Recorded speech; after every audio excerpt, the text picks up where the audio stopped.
Friends, আজকে আমার জন্মদিনের দিন আমি দারুণ একটা সারপ্রাইজ পেলাম। বলেন কি? ইয়াহু!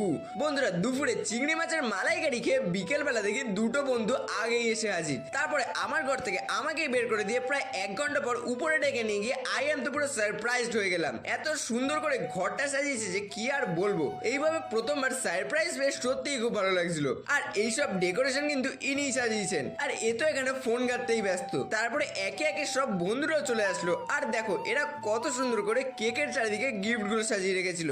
তারপরে কেকের উপর রঙিন বুর্জ খলিফা লাগিয়ে কেকটা কাটা শুরু করে দিলাম। আর এই দেখো আমার এত সুন্দর মুখটাকে কেক মাকে কি করেছে। তারপরে একে একে গিফট গুলো আনবক্স করা শুরু করে দিলাম। বন্ধুরা, আসল গাড়ি নিয়ে খেলার বয়সে পেয়েছিলাম খেলনা গাড়ি, মানে আলাদাই। তারপরে সব গিফট গুলো একে একে আনবক্স করা শেষ হয়ে গেলে বসে পড়লাম খেতে। তো আমি খাই, তোমরা চ্যানেলটা সাবস্ক্রাইব করে দাও। দেখা হবে পরে একটা ব্লগে। টাটা।